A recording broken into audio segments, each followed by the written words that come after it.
Merhaba arkadaşlar. Bugün duvar süsü çalışması yapacağız. Elimizdeki herkesin sahip olabileceği malzemeler ile rahat kolaylıkla bulabileceği malzemeler ile çalışmalar yapacağız. 2 tane farklı süsleme şekli yapacağız arkadaşlar. Aynı teknikle yapacağız. Süslemesini farklı yapacağız. Ve videonun sonunda da daha farklı nasıl süsleyebilirsiniz onların bilgisini de geçeceğim sizlere. Alternatifleri geçeceğim. Bunun için gerekli malzemelerimizi hemen sayalım. 8 adet çöp şişe ihtiyacımız var. Ve 2 renk ipe ihtiyacımız var. İpimizin bir tanesi arkadaşlar şöyle biraz dik durabilecek bir ip olması gerekiyor. Şöyle göstereyim. Biraz kalın bir ip olması gerekiyor. Diğeri de istediğiniz renkte, istediğiniz kalınlıkta, istediğiniz çeşitte kullanabileceğiniz herhangi bir ip olabilir. Dilerseniz hemen yapımına geçelim birinci çalışmamızın. Arkadaşlar çöp şişimize renkli ipimizden sarmaya başlayacağım. Şöyle önce silikonlayacağım bir tarafını. Biraz da yakınlaştırayım.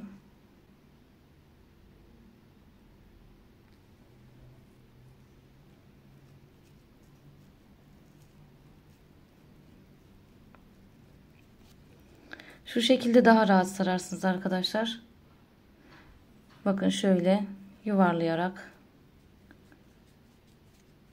şöyle sarıyorum, sıkıştırıyorum, sarıyorum, sıkıştırıyorum.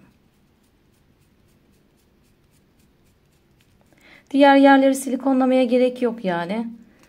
Baştan ve sondan silikonlayınca yeterli olur. Tutuyor yani.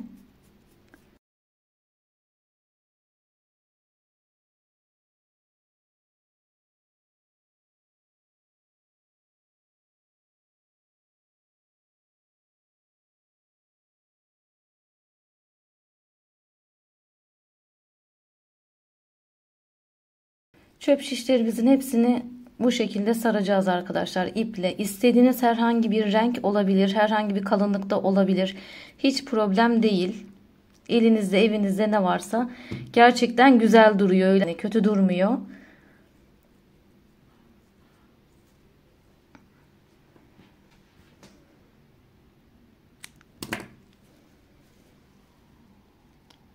Ben böyle simli şeyleri de seviyorum arkadaşlar. O yüzden hoşuma gitti. Bunu tercih ettim. Bu şişlerimizin hepsini 8 tanesini de bu şekilde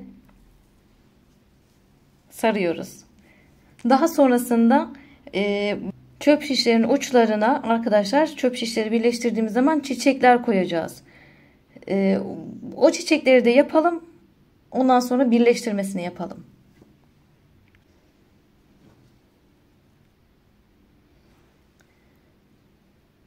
Çiçekler için arkadaşlar şöyle 9 santimetre civarında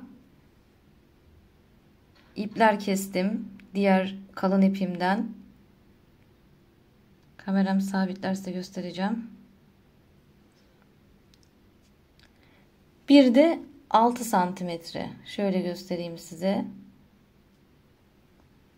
Biri küçük, biri büyük. Biri 6 santimetre, biri 9 santimetre arkadaşlar.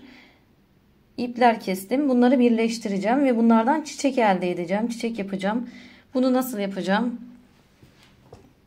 Şimdi bu ipim benim yanıp da yapışan bir ip olduğu için çakmak kullanacağım.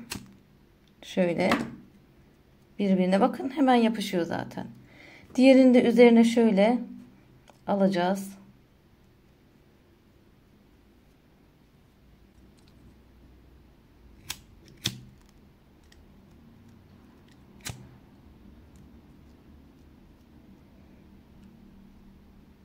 Şöyle birbirlerine yapıştırdık arkadaşlar. Bir tane daha yapalım. Hemen.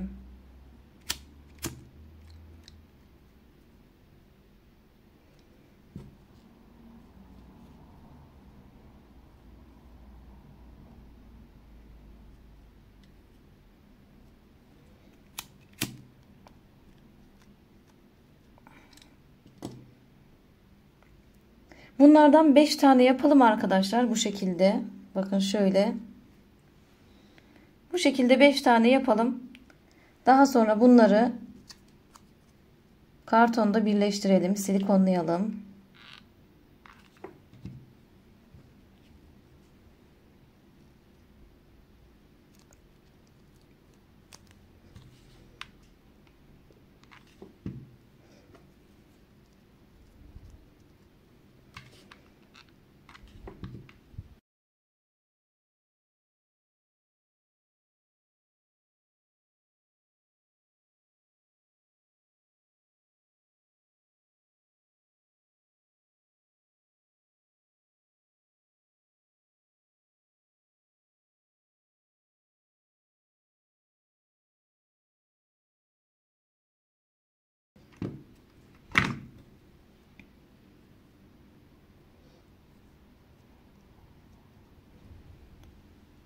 Bu şekilde çiçek yaprakları yaptık ipimizden.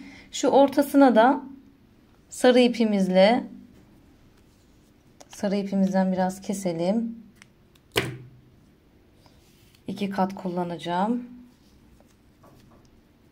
Ortasına gül yapacağım arkadaşlar iple.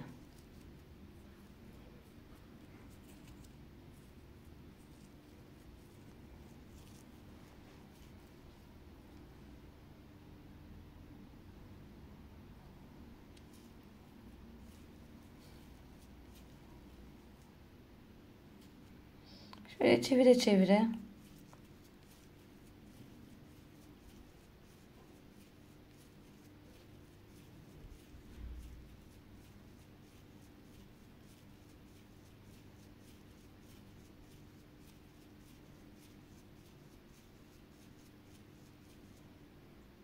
Burada maksat şu kusurlu yerleri arkadaşlar. Şu kusurlu yerleri hem kapatmak hem de ortasında güzel bir görüntü elde etmek için inciler koyabilirsiniz. Benim gibi gül yapabilirsiniz ya da hazır gülünüz varsa buraya uyabilecek şekilde onları kullanabilirsiniz. Şöyle silikonluyorum arkadaşlar. Güzelce.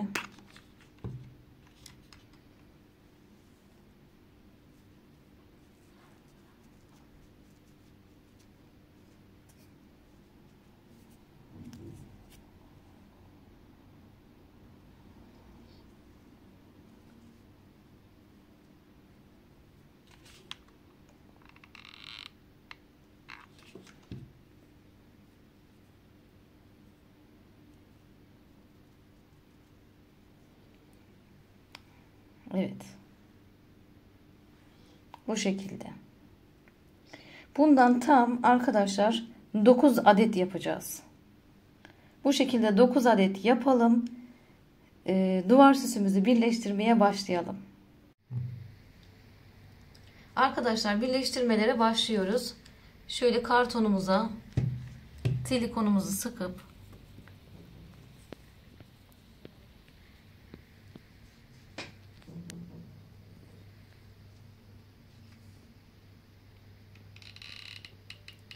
çöp şişlerimizi karşılıklı gelecek şekilde yapıştıralım arkadaşlar. Şöyle birbirlerine karşılık gelsinler.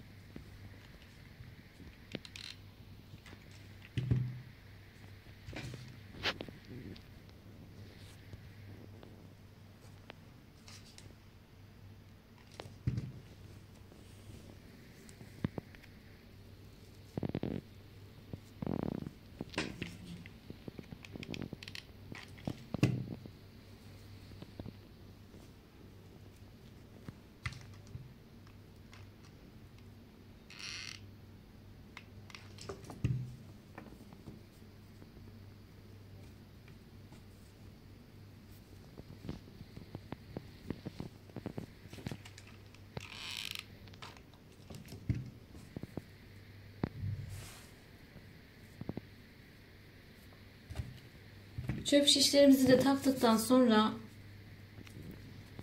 her birisinin ucuna ayrı ayrı çiçeklerimizi yapıştıracağız. Bunların arkasında zaten şöyle karton vardı arkadaşlar. Rahatlıkla yapışacak. uçlara şöyle silikonumuzu sıkıp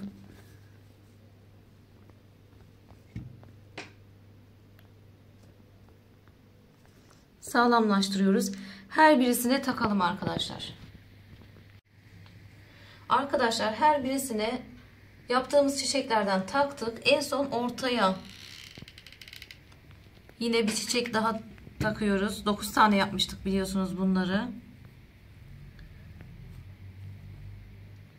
Ortaya da bir çiçek taktık ve bitti.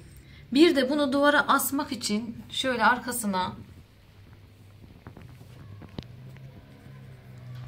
şuradan çok da gözükmeyecek şekilde küçük bir tahta, çivi girecek şekilde arkadaşlar. Herhangi bir yerine takabilirsiniz. Çok da ön taraftan gözükmeyecek şekilde takın. Çok sırıtmasın arkadaşlar. Şöyle bir tahta takalım. Duvara asmak için. Kenarlardan kesebilirsiniz eğer gözükürse. Bakacağım şimdi gözüküyor mu diye. Evet, biraz kenarlardan gözüküyor arkadaşlar. Kenarlardan alırız. Zaten alınca da diğer tarafları gözükmeyecek. Duvarımıza asarız. Birinci ürünümüz bu şekilde arkadaşlar. Şimdi ikinci süslememize geçelim. Ve arkadaşlar diğer süslememize geçiyoruz. Yine 8 adet çöp şişe ihtiyacımız olacak. Bu kez kırmızı renkte parlak simli bir ip kullanacağım. Bir parça jüt kumaşa ihtiyacımız olacak. Bir parça derken jüt kumaşa ihtiyacımız olacak. Ben bir parçasını gösteriyorum sizlere. Yine jüt ipe ihtiyacımız olacak tabii ki. 6 santimlik ve 9 santimlik, 10 santimlik de kesebilirsiniz. Jüt ipe ihtiyacımız olacak arkadaşlar. Hemen yapımına başlayalım. Yine öncelikle çiçeklerini yapacağım arkadaşlar. Bunda şimdi jüt ip tabii ki yapışmadığı için, hani çakmakla birbirine yapışmadığı için bunları silikonla yapıştıracağım. İkisini bir araya getireceğim. Birisi küçük, birisi büyük biliyorsunuz bunların.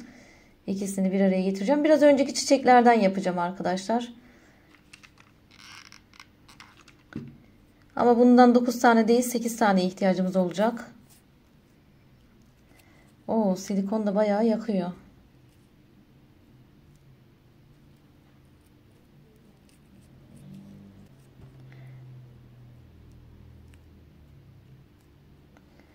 Şöyle yapıştıracağız arkadaşlar. Yine 1, 2, 3, 4, 5 tane. Şu şekilde yapıştıralım. Daha sonra bunları yine küçük yuvarlak kartona tutturacağız. Çiçek yapacağız bunlardan.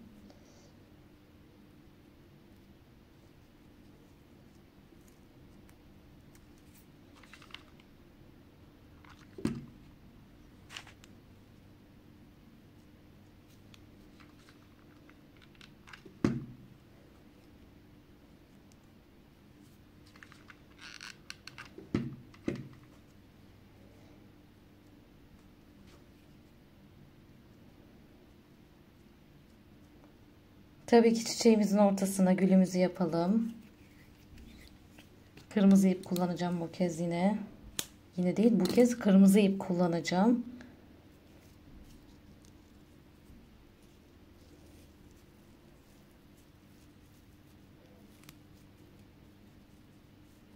Yine 2 kat yaptım. Gül şeklinde sarıyorum arkadaşlar. Bu kez çöp şişlerimi sarmayacağım. Sade kullanacağım. Ahşabını kullanacağım. Ahşap güzelliğini sergilemek istiyorum.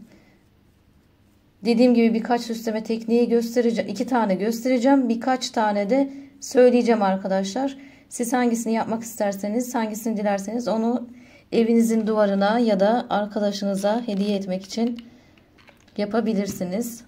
Yapabileceksiniz daha doğrusu. Gül şeklinde yapıp ortasına yapıştırdım arkadaşlar. Silikonladım. Bu şekilde 8 tane çiçek yapalım. Ortasına farklı bir çiçek yapacağım arkadaşlar. Onun da yapımına geçeceğim. Ben şimdi siz 8 tane daha yapın gelin. Ben de diğerini yapılışını göstereyim size. Ve arkadaşlar 9'uncuyu Şu şekilde yapacağız. 9. çiçeğimizi. Uzun jütümüzü aldık. 9 santimlik olanı. Kenarlarından şöyle silikonladık.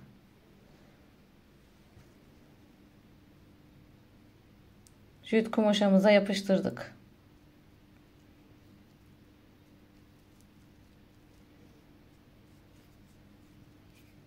Kısayı aldık.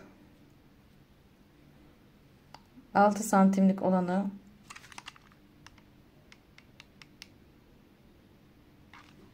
Silikonladık.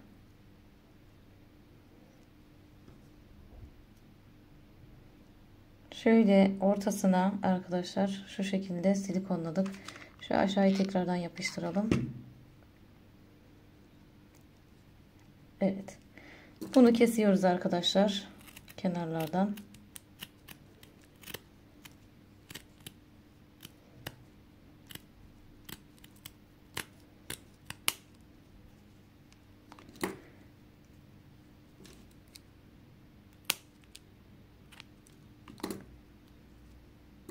Şu şekilde yapraklar elde edeceğiz arkadaşlar.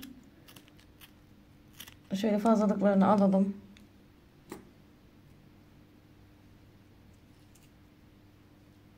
Bu şekilde 8 tane yaprak yapalım arkadaşlar.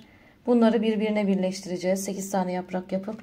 Ben şimdi yaptığım için daha önceden video uzamasın diye birbirine birleştiriyorum yaptıklarımı.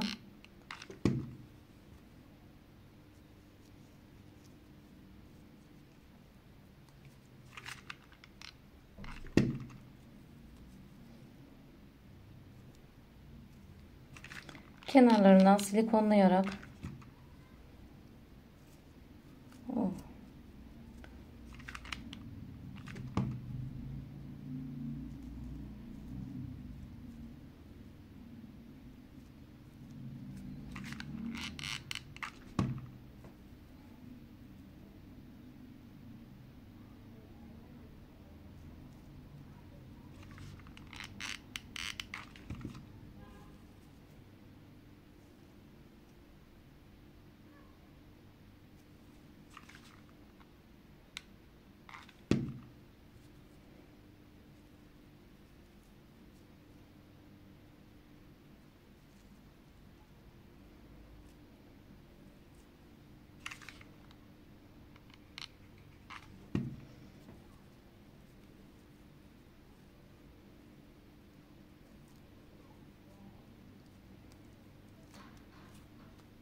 bu şekilde arkadaşlar. Bunu da biraz önce ortasında yine aynı çiçekten yapıştırmıştık ya süsümüzün, duvar süsümüzün.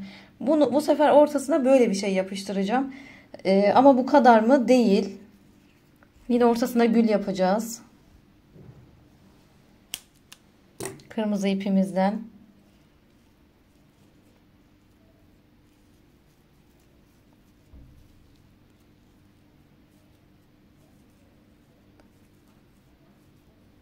Bu arada ipiniz kırmızı olmak zorunda değil arkadaşlar. Yapmak isteyenler için.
Bu şekilde farklı bir gül takalım arkadaşlar. Şimdi birleştirmesine gelelim hadi hep birlikte. Ve arkadaşlar yine karton, yine çöp şişler karşılıklı yapıştırılıyor.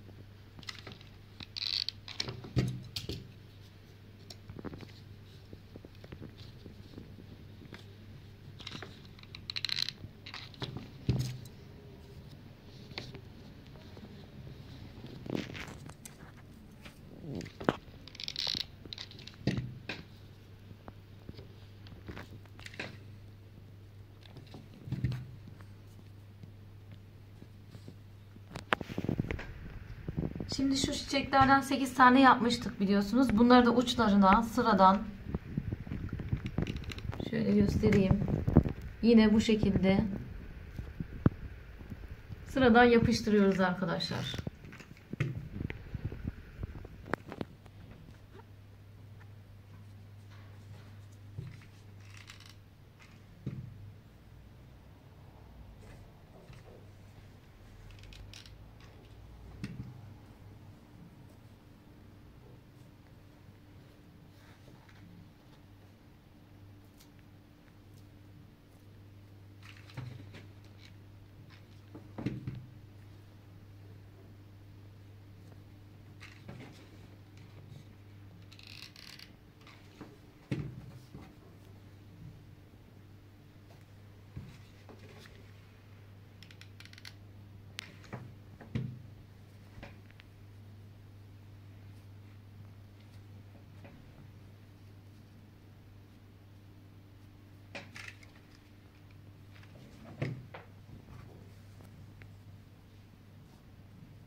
Ortasına da jüt kumaşla yaptığımız büyük parçayı yapıştırıyoruz.